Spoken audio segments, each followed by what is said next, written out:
Greetings from UN Global Compact Network Sri Lanka to this invitee-only leadership forum. This forum will focus on strategies that corporates and non-business entities should focus on to build resilient global brands during and especially post-COVID-19. The forum will be a powerful catalyst to align leaders, discuss strategies and solutions to challenges, and introduce new strategies that fuel collaboration by corporates to achieve their SDGs. Simultaneous Sinhala and Tamil language interpretations will be available throughout this virtual event, and we encourage all attendees to utilize this facility if preferred. The interpretation option is available at the bottom portion of your screen.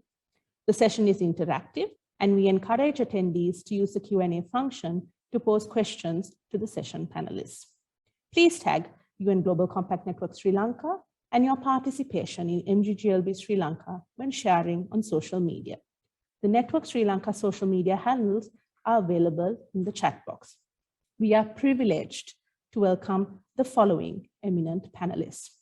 Ms. Kanni Wignaraja is the Assistant Secretary General and Director of the Regional Bureau for Asia and the Pacific for UNDP.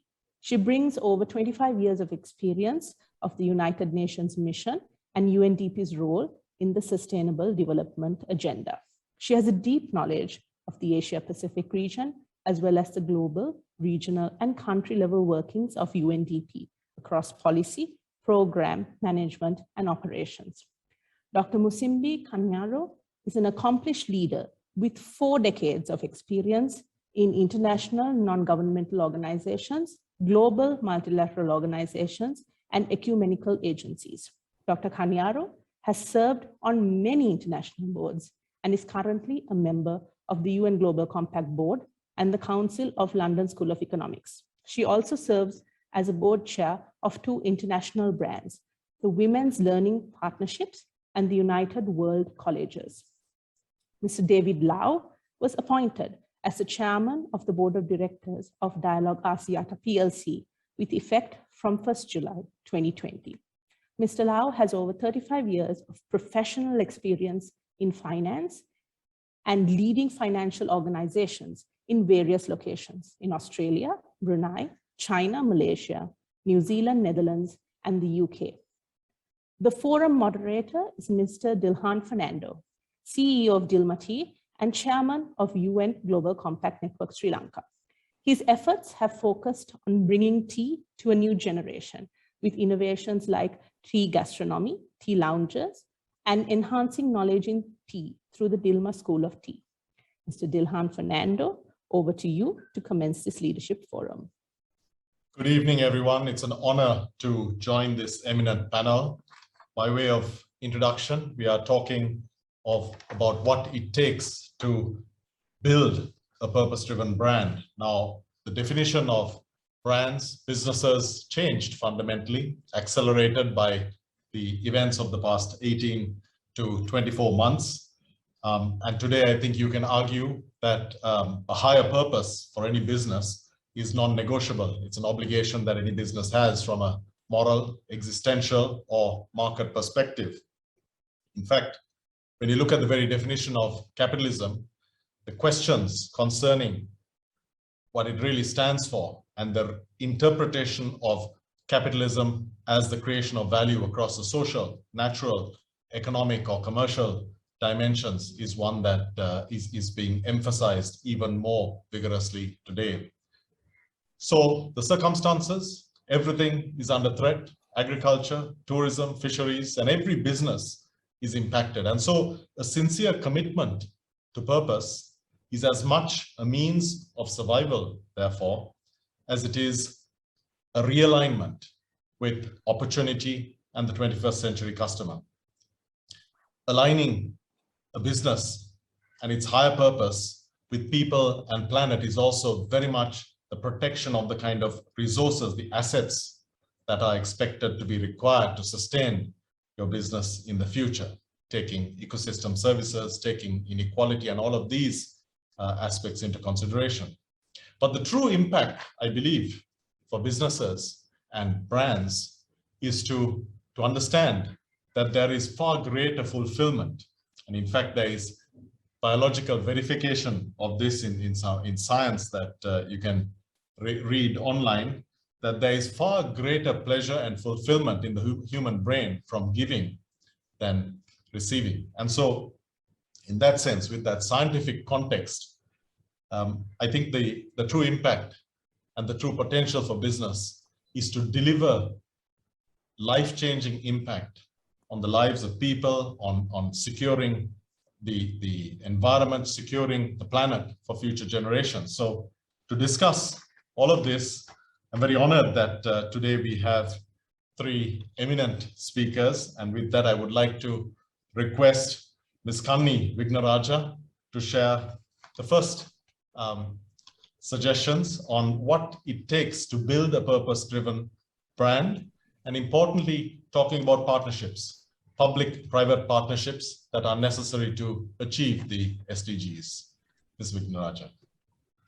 Thank you very much, Dilhan and distinguished panelists. Such a pleasure to be part of this group, and to all colleagues and dear friends. Thank you to the UN Global Compact Network in Sri Lanka and the Sustainable Development Council of Sri Lanka, our UNRC and office, and UNDP in Sri Lanka for bringing us together to have this really critical, timely conversation. Now, it was a real pleasure to interact with Dilhan and others during the Colombo development dialogues. And today we go beyond. We discuss something that's not just an accompanying role. We're discussing a leadership role of the private sector, where they must show that a private sector can upend their own routines by doing business in ways that is better for both the planet and for many, many more people. And I think it's shifting these goalposts that will make a difference, and certainly for Sri Lanka, put it back on an accelerated trajectory to a more sustainable development that has much more meaning for everyone in the country, and that will ripple beyond. So this, to me, particularly given the losses incurred due to COVID these past 18 months, is an absolute must-have. This is no longer a conversation on, well, can we, and it's about what can we do differently. And I think the conversation has to start with cost, because for the private sector, at the end of the day, there is a need to look at the bottom line. And I think understanding that bottom line differently is going to be a key. Now, some of the cost of human losses, for example, will never be regained. But what we can count, like the massive socioeconomic costs and deceleration that has happened to progress around the world and in Sri Lanka, this we can cost. We can also today cost the positives. And we know that we can put up there what it takes to work with the environment, with inclusion, and know that, in fact, this is a gain. And we put it on the positive side of the balance sheet. I would go as far as to say that what Dilhan just said just now on purpose and potential, one can actually impute the positives on that on the right side of the balance sheet. Now, we know that global GDP shrank by about 3.5% last year. Sri Lanka's economy experienced its worst contraction on record in recent history. And just look at the hundreds of businesses that were badly affected. And this is both, it hit both formal and informal sector work. And we have close to 500,000 people who slid into poverty. Now that's the equivalent probably of about 5 years worth of progress. And what the pandemic also exposed is how deeply rooted inequalities and vulnerabilities are in most societies, including in ours. And this must be addressed when planning a recovery. Who wants to go back to where we were? We want to move forward. So if I look at the informal sector in Sri Lanka, where it accounts for about 70% of the jobs, one has to ask, who's looking out for these people? They don't have adequate social protection. So when, again, you put those words on purpose at the center of what we're going to do, on delivering life-changing impact, as you just said, Dilhan, how do we do this if so many people are not even counted in some of the ways we've got to move forward? So this is where I think, when putting the pieces back together again, if the old picture was filled with inequalities and injustices, and we were doing untold damage to our environment, then that is not the picture that we want to be proud to hold up looking forward. So I want to just speak to maybe three fundamental issues that could put these pieces back together again quite differently. And first is that principle of inclusivity, which has to be turned into the practice of inclusivity. So if we're serious about investing in people's capabilities, then every citizen must have access to a quality education, to nutrition, to healthcare. And they must have a safe space to live and work. So it protects not only one's physical self, but also one's dignity. To me, that's first. Second, to understand deeply that the SDGs and sustainability is not about charity or development assistance. The change will happen if it is at the core of how our markets work. Countries doing well on the SDGs, even despite COVID and other setbacks, are demonstrating that this is not a zero-sum game, that the private sector can pursue profit and growth targets while also helping to reduce poverty and inequality and protect the environment. It is shown to be better for business. So globally, the private sector stands to reap significant gains from achievement of the SDGs. And new ways of doing business that is SDG compliant can have the potential to unlock trillions of dollars in market opportunity, just even around the four big sectors that for Sri Lanka are key: the food and agriculture sector, the urban and cities agenda, the energy sector, and health. So if we look at some of the global numbers, even if the SDG on gender equality alone was achieved, so that men and women participated equally in the economy, that alone would bring over 12 to 20 trillion to global GDP. Just makes good business sense. And third and last, it is not easy to do this, and we've got to understand that fundamental changes to business models will be critical. And this is why I was saying at the beginning that costing this in a very real sense will be important, and businesses that will have sustainable practices, the greening of policies, more energy efficiency, and we hope more renewable energy, not just more, even 100% of renewables at the center of business models. These are the businesses that will be the winners, and there will be losers. Now, no government can design this or solve all of this by themselves. We live in far too interconnected and interdependent a world. So these boundaries, while still clear, because each, whether it's business, civil society, multilaterals, government, while the lines are clear, in some ways, they also, by holding hands, if you wish, they come together. They're not separate in these roles. And this new forms of collaboration we see with a whole of society approach is where we are seeing the rapid return in a post-COVID period for many, but also much more this leap into a very different green growth trajectory that's coming through.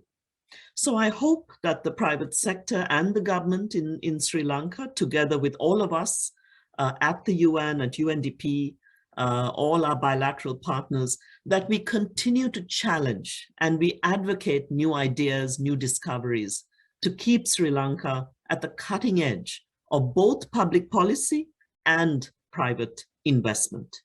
So you have heard much throughout the day, but it is a call I put to you again. As private sector leaders, you can break the mold by helping Sri Lanka move faster towards those SDGs. After all, they do belong to all of us. Thank you. Thank you, Ms. Wignaraja. And I think, as you said, good business sense is what I would underline.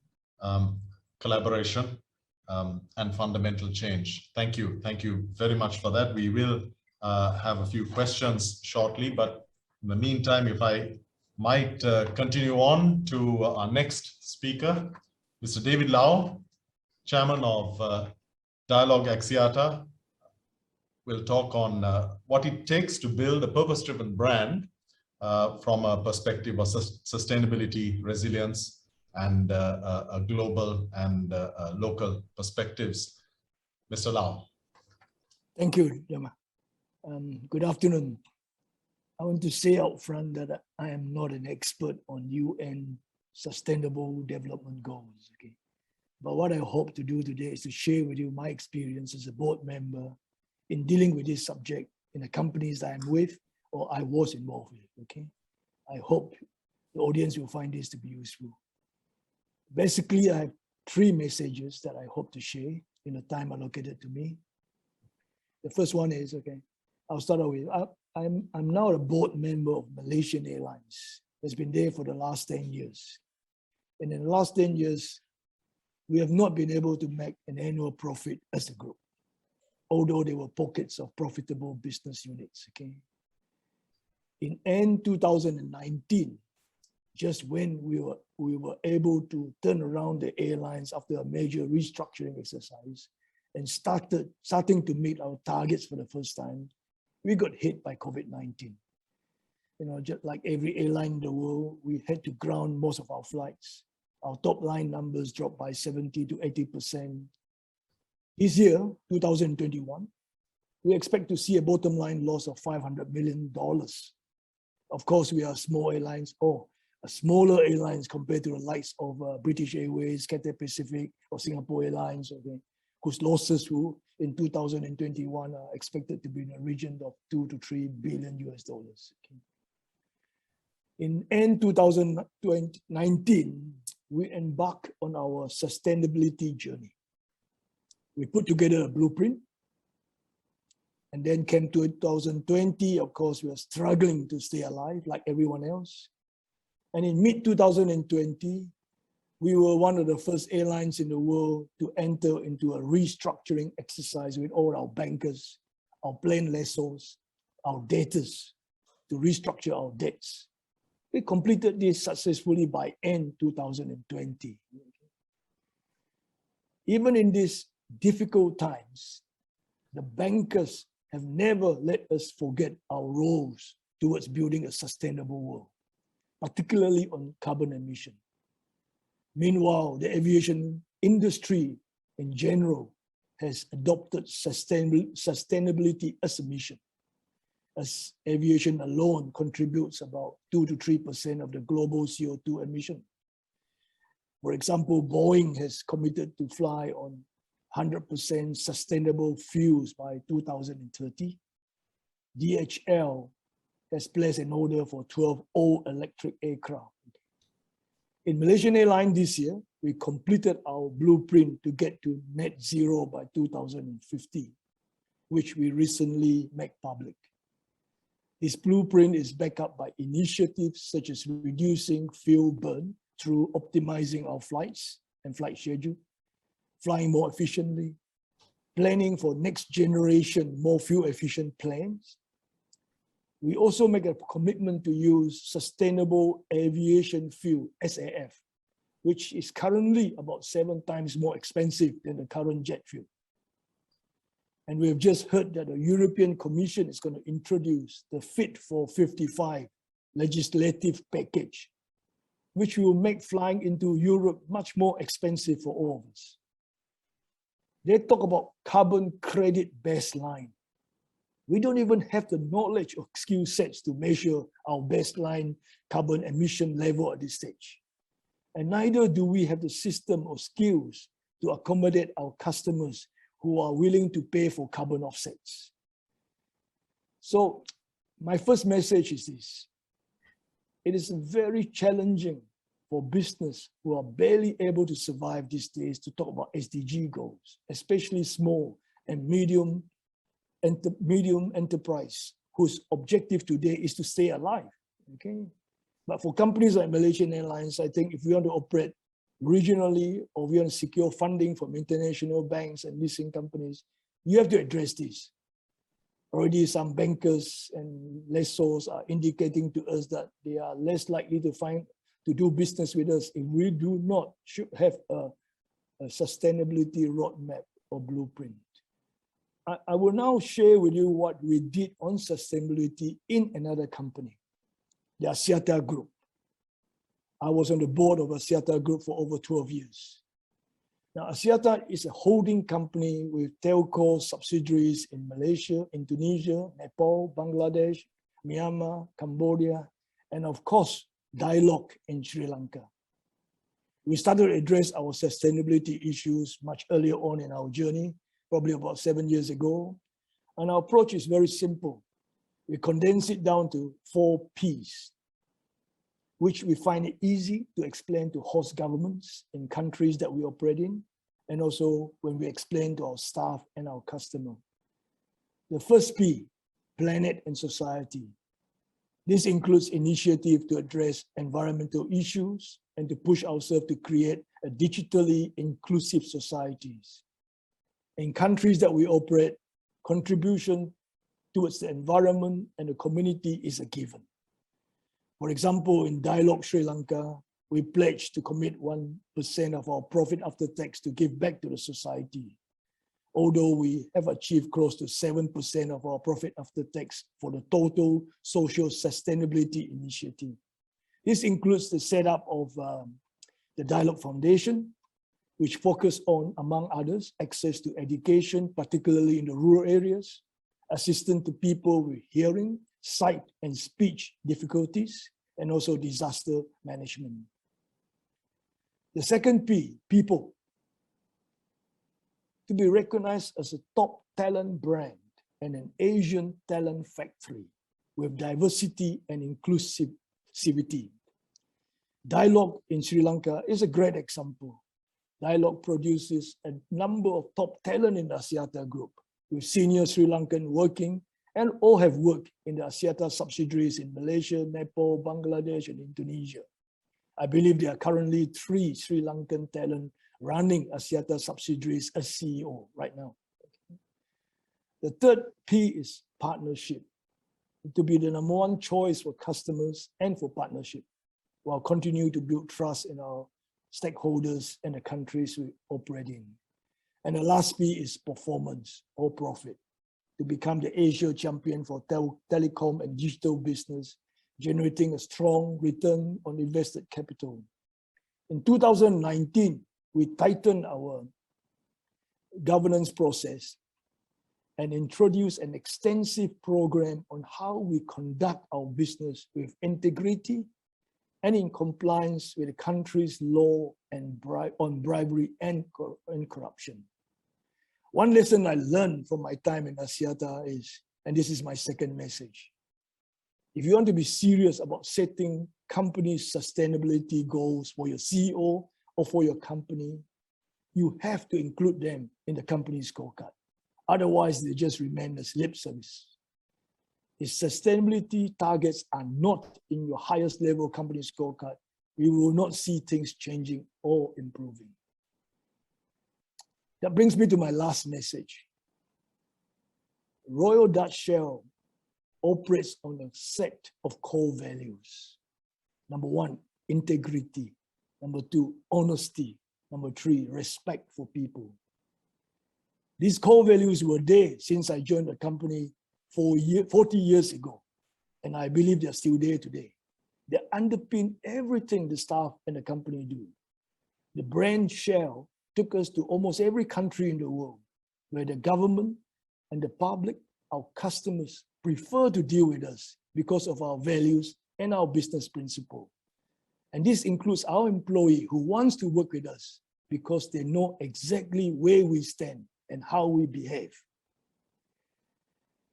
In 2004, we went through the biggest crisis we ever had in the 100+ year history of the company. The booking of oil reserve in our annual accounts was challenged by SEC, the Security and Exchange Commission in the US. And we had to debook about 30% of our reserve in our book. I'll explain a bit about oil reserve and the importance of this number. Reserves are oil deposits that are found in the ground, sometimes up to 7 miles below the surface of the earth or the sea. This is what exploration companies spend billions of dollars every year trying to make new discovery. You cannot see the reserve, you cannot touch the reserve, but through seismic data, drilling, computer simulations, you can estimate how much reserve to record in your annual accounts. And this is a very important numbers for investors. For example, if Shell reports 10 years of reserve and Exxon reports 15 years of reserve, the investor will want to invest in Exxon because instead of Shell, and there are strict rules and calculation on what we can book and what we cannot book. SEC was saying at that time that we overbook and in some cases deliberately overbook. As a result of this, the CEO and the CFO of the group at that time were fired, the first and only time in the history of Shell. So imagine what this did to the reputation of Shell. The press had a field day attacking us. The share price of Royal Dutch Shell went down by 30% in a few weeks. The brand of Shell, with all this value that we have built up over the last 100+ years, was destroyed in a few months, seriously destroyed. So my last message is this: whatever brand value we have built up over the years, always stay true to the brand value, protect it at all costs, as it could be easily destroyed. And this must be driven by the right tone and consistent message from the top. Thank you for your attention. Mr. Lau, thank you for that. Some interesting examples, and very commendable that MAS has made that step to realigning with the future and building its assets in preparation for building back better and greener. So with that, may I invite Dr. Musimbi Kanyoro, who comes to us all the way from Nigeria. Dr. Kanyoro is going to talk to us about purpose-driven brands and how they can play a role in reducing inequalities, including in gender, through education. Dr. Kanyoro. Thank you very much, Mr. Fernando. And just a correction, I don't come from Nigeria. I am talking to you from Kenya, and that's where I'm based. But I'm happy that Nigeria is in the continent of Africa as well. My apologies. I have confused Nigeria and Nairobi. My apologies. Thank you. Thank you. Well, thank you very much for this invitation. And on the question of inequalities, I want to acknowledge that my previous two speakers have, in a way, pointed out to what that means at various levels. We could see in the first speaker, this Kanni Wignaraja, really bringing us into the reality of seeing the inequality of persons. And in the presentation just given, we can also see the issues of inequalities in economies and inequalities in the size of companies and in what companies do. So the question of inequalities is large. I want to do just two things. One, I want to talk from the perspective of people specifically. And I want to talk from the perspective of people because this is where I have spent most of my life as CEO of various organizations all over the world. I have lived and managed large organizations. And whether you are managing a corporate organization, you are managing a religious organization, you are managing an NGO, etc. The principles of management and as far as they define your brand are going to be the same. And so on the question of inclusivity, for me, what I found most important was investing in such a way that the people who work for that company, who work for that organization, understand what being and working in community with others who look like themselves or who don't look like themselves and who come from different environments, such as was mentioned, people with disabilities, people with different races, people who come from different economic possibilities. What COVID has done is that COVID did not bring inequalities. The inequalities existed. And what COVID has done is that it has shone light that shows that these inequalities can really do exist and can really become large when we don't take attention to them. Let us take the gender inequalities, for example. I serve on the UN Global Compact as a gender advisor in a program we call Gender Equality, because I serve also on the board of UN Global Compact. And during this pandemic, as we saw the pandemic sweep every part of the globe, we wanted to know what companies are experiencing, the companies that are members of the UN Global Compact. So what we did is that we partnered with Axiata and talked to more than 1,000 CEOs in about 13,000 business practitioners from every continent. And we talked this total to about 113 countries across 21 industries. Our findings are published in a report which you might be able to look, which is called Gender Equality, Diversity and Inclusion Spotlight. And that report is available on the website of UN Global Compact. We found answers that bore out many of our biggest fears. While our research revealed business trying very, very hard to get back on track, it also exposed failures that we call upon for the global business community to be added with urgency. We learned that women in the workplace have suffered greater job losses and have made more than their male counterparts in every direction, whether these are in large companies or in smaller companies. Corporate effort to equip workers with added skills is needed. Such skills as digital skills is really important because we have seen how that has become extremely important during this time of the pandemic. We also found that more than half of the female CEOs we surveyed said limited financial resources ranked among the biggest barriers preventing the implementation of sustainable strategies. And when that happens, then gender issues and issues of inclusion go at the back stage. They do not retain the space even when the companies and CEOs are committed towards that kind of equality. Small and mid-sized companies have been inspirational, especially in addressing the gender gap. They do so because this is a current subject and they can hear it from every part. And we found that actually they are thinking more investment in this area than the bigger companies. But we also found that bigger companies are failing behind in keeping to their commitment, because the changes or what has happened, which has been illustrated by Mr. Lau, the loss of the company resources really makes the social issues become less important for many of the companies today. So what does that mean? We have heard that if you don't pay attention to your people, you are not going to progress and get back to where you are or even into the new direction that the companies want to go to. So what I can say to many companies, including those that are suffering a lot, giving up the issues of inclusion is not going to get us either to where we are or even to the progress of where the companies need to know.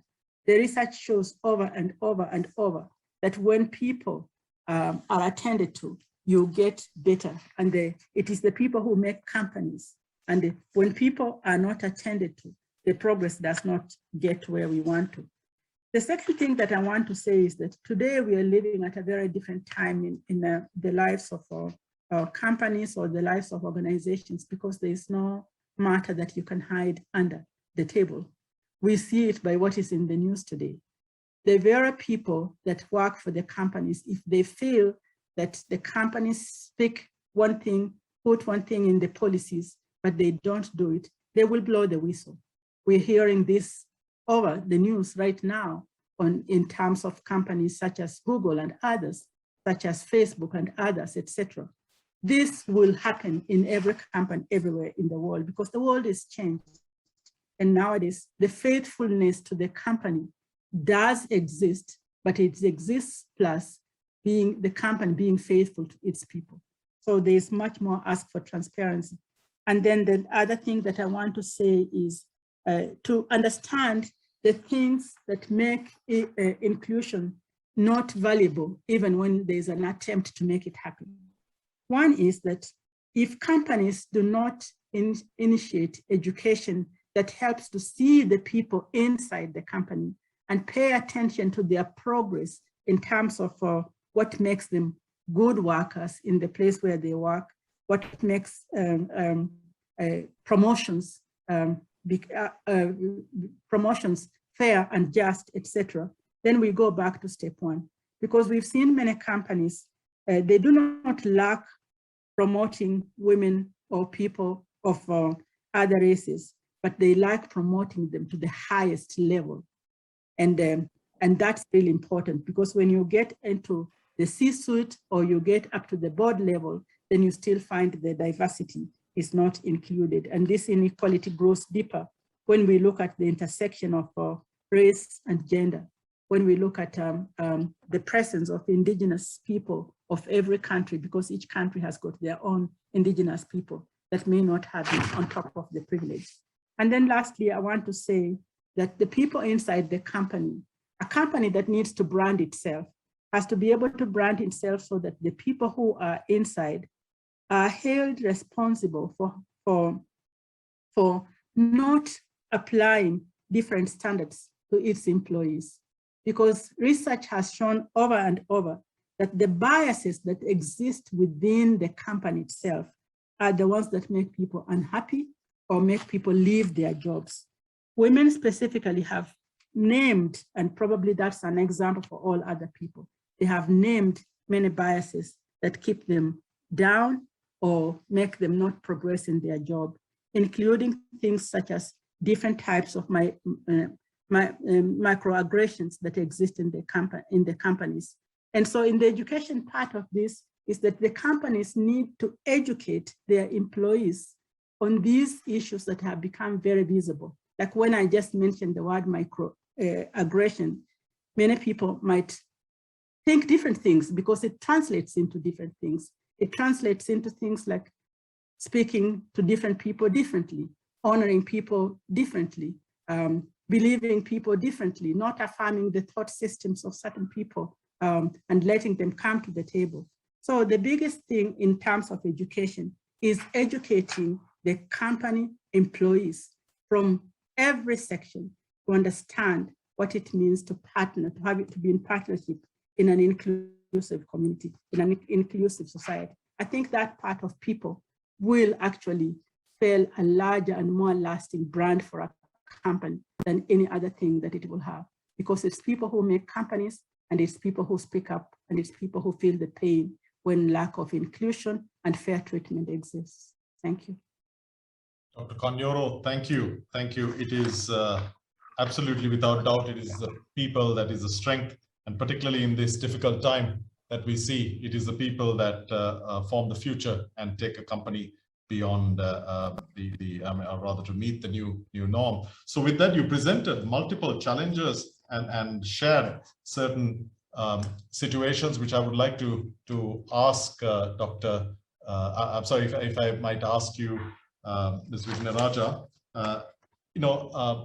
Dr. Kanyoro shared certain issues connected with bias, connected with the financial resources, etc., multiple constraints to inclusivity. And you talked about the potential and the opportunity, which of course we agree with, but what do you think that specific elements might be in terms of changing those biases, in terms of converting some of these into a positive that would allow us to achieve that inclusivity objective? Thanks, Dilhan and Musimbi and David. I couldn't agree more with what you said, because even if you look at this at a granular level, it is interesting that many companies have realized that they can sometimes even put a sheen on it. So the early part of hiring at very junior levels, you see greater diversity. And yet, as you go up the chain, Musimbi is very right that so much of the research shows that whether it's large or small companies, the bias seems to get tighter. It's like oxygen gets more constricted the higher you go. And I think there has to be intentionality on this and a lot of transparency. Just the studies on boards, and David can speak to this as well from where he sits, shows that these biases are still alive and well, the higher the levels of decision-making and power and authority are. One of the things that I find really starts breaking this up is public pressure and the transparency of decision-making process, the data being out there. And remember, at the end of the day, certainly for publicly held companies, the shareholders need to have a greater voice. And the new millennial generation, if you wish, and even the Generation Z, the investors are saying no more. This is not the kind of companies we want to be associated with. So I think you are seeing changes happening because of public pressure. But let me also then round out my response by saying, even if you look at it as just doing business better, the companies that are more inclusive, that are taking on board some of those greener, more sustainable, whether it's planet or people, those who've moved already into renewables and are creating greener jobs and healthier jobs and decent jobs for people, they are doing better. So the old business model is heading towards a cliff, and the winners will be those who see this and step in front of it and shift gear for companies that will do better. And I'll end with, since David put up an airline example, which I very much appreciated. If I just look at, I'm sitting in New York right now, and you can see the difference in some of the different US airlines here that have taken different choices. Those who are looking at green fuel, those who are looking at vaccinations, are different ways of handling labor and working arrangements, both for their own people and for passengers. These airlines are doing better and are coming out of COVID better. So just on that example alone, back to you, Dilhan. Thank you, Ms. Wignaraja. Mr. David Lau, I have a question for you. You talked about this fantastic initiative about being a digitally inclusive society.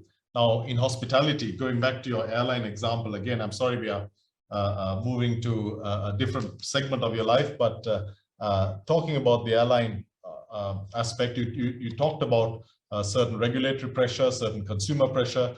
Do you find that where MAS is concerned, that sustainability is, as you said, built into, in your second example, you talked about building it into the scorecard and I guess essentially make it into the DNA of the business. Do you find that that translates to business opportunity that would align eventually with the performance that you were emphatic on?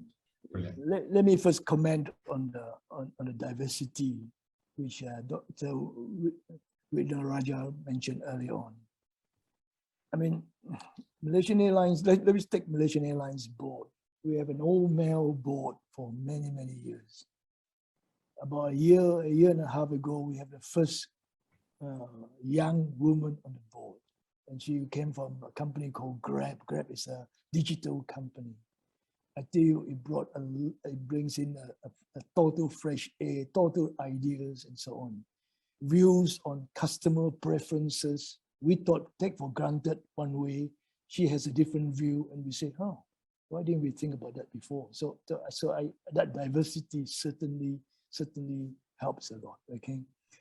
On the Axiata board, again, in Malaysia, the corporate governance code has made it in such a way that you have to have 1/3 of your board member must be female. Yeah. So it's not, you have, suppose you have to, it's a target that we aim for. And the way now we go about it is that, like in any position that we have, where diversity is concerned, when there's a position that comes out, either a board position or a senior position, the step we take, the process we take is as follows. I want to see diverse candidates on the list, not just one type of candidates on the list. And that's what make clear to the headhunters, to people that support us. Okay. Coming back to your question, Mr. Fernando, on whether unfortunately in the airlines, everyone is still after the cheapest airfares that you can get. Unfortunately, people are not paying attention a lot to what we are doing as far as environmental or carbon, whatever we do in carbon emission. But one thing that is coming in quite clearly nowadays, as we start to recruit young millennials to join us, a lot of us ask us this question about what are we doing? And that's quite interesting. I've been working for about 30, 40 years and I've been dealing with a lot of people in my life, but I've never had this type of question being asked before. But these new guys coming in, they're asking this question, what is your stand on CO2 emission? What have you planned in there?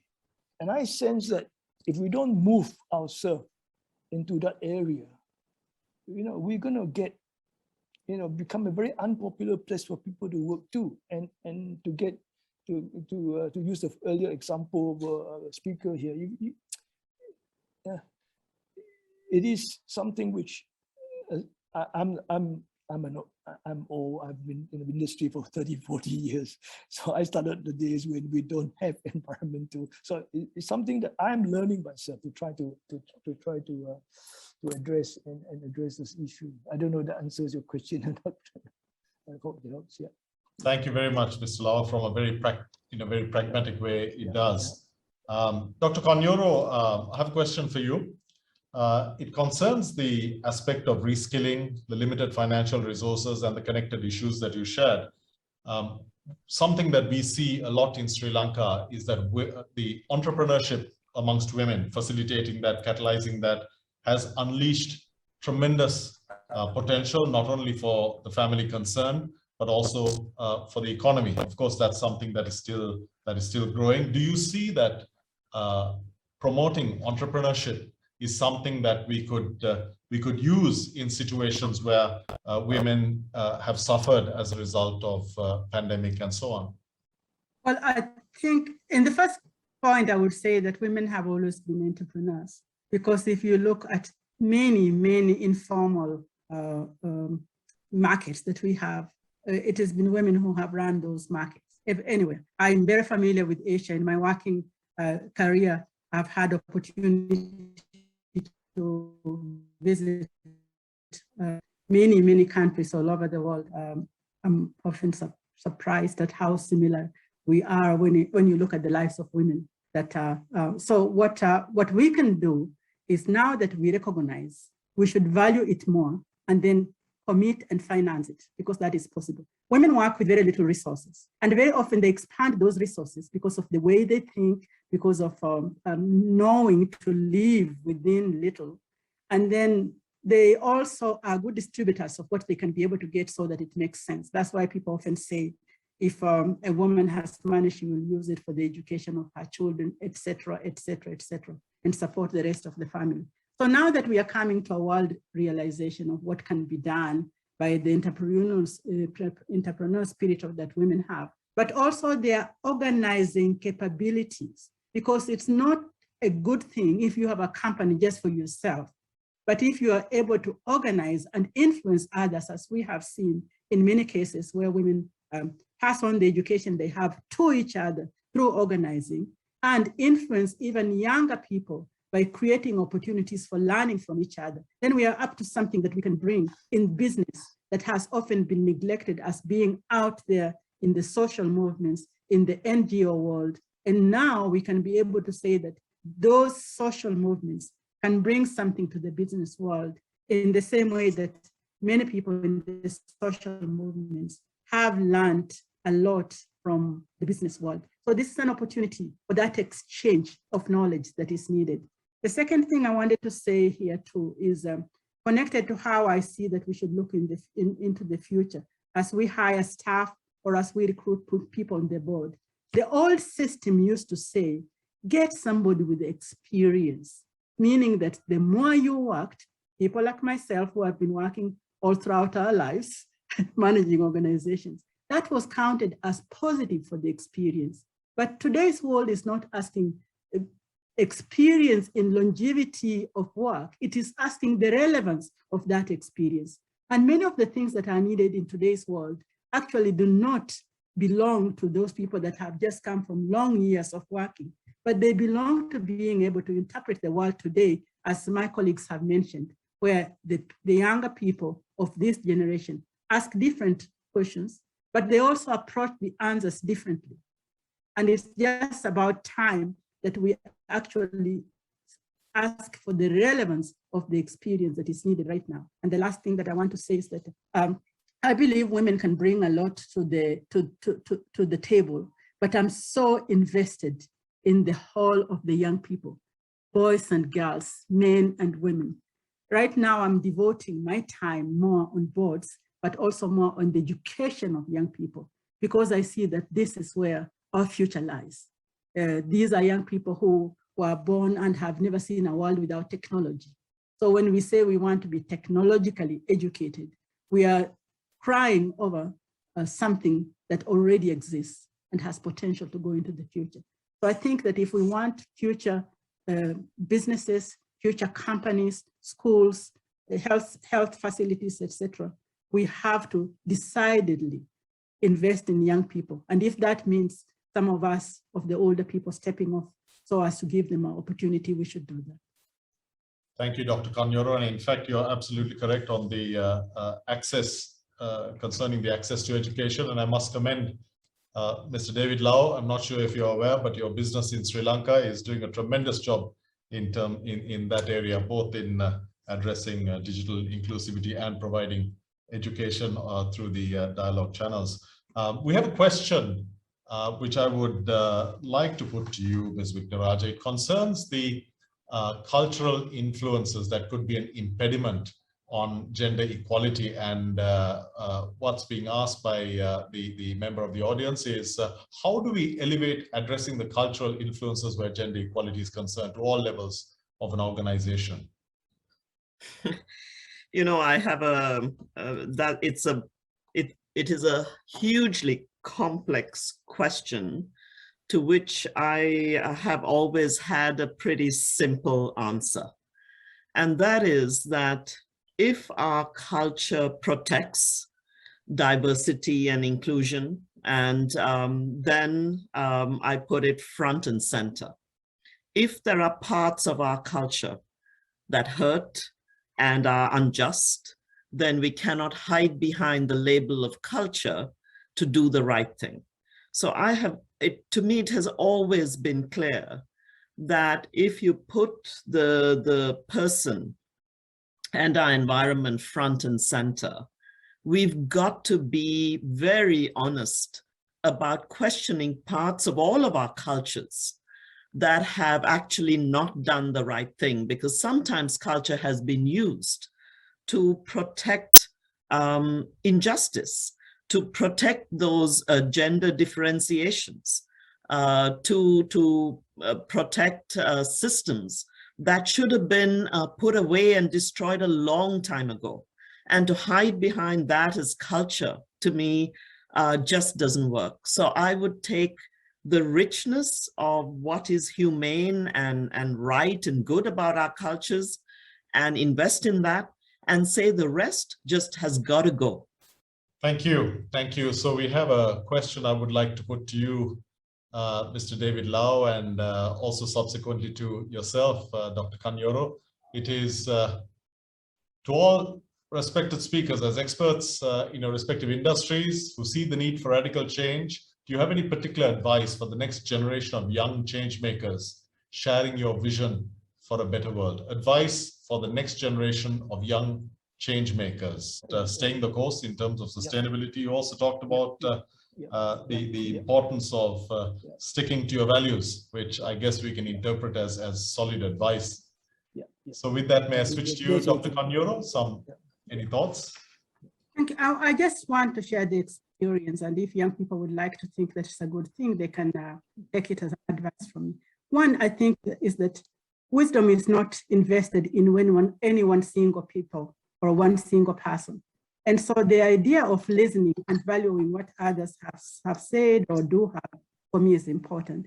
And sometimes as I work with very many young people who have got a lot of innovative ideas, there are times when it's possible to forget that innovation has always been there.